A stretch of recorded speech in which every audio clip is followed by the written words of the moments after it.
কারো পরিস্থিতি না জেনে কারো সম্পর্কে বিচার করতে যাবেন না। কারো জীবনেই সহজ নয়।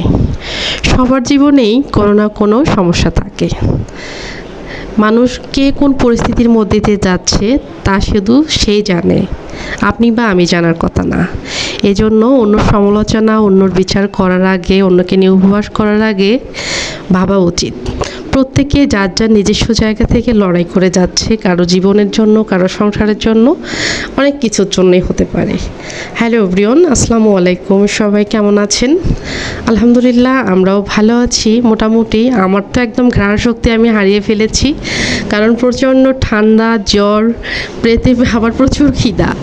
খাচ্ছি কিন্তু কোনো কিছুর ফ্লেভার পাচ্ছি না, একদমই মানে একটা অস্বস্তির ভিতর দিয়ে যাচ্ছি। তো এদিকে আমি রান্না করলাম।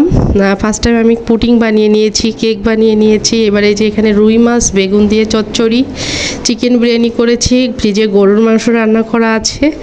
তো আমাদের ম্যারেজ ডে ছিল গতকাল 22শে জুন।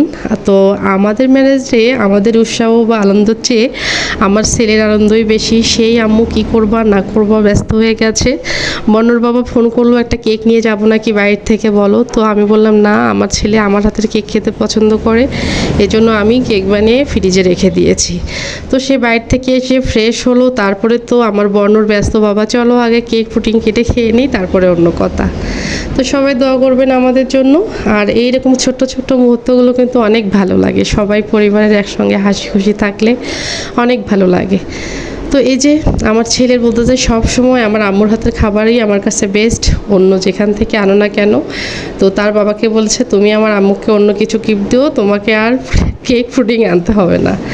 তো পুডিংটা নাকি খেতে অনেক মজার হয়েছিল, কারণ আমি তো শুধু তিতা পাচ্ছি আর হচ্ছে ঝালটা অনুভব করতেছি, তাছাড়া পানির স্বাদও পাচ্ছি না। সবাই ভালো থাকবেন, আল্লাহ হাফেজ।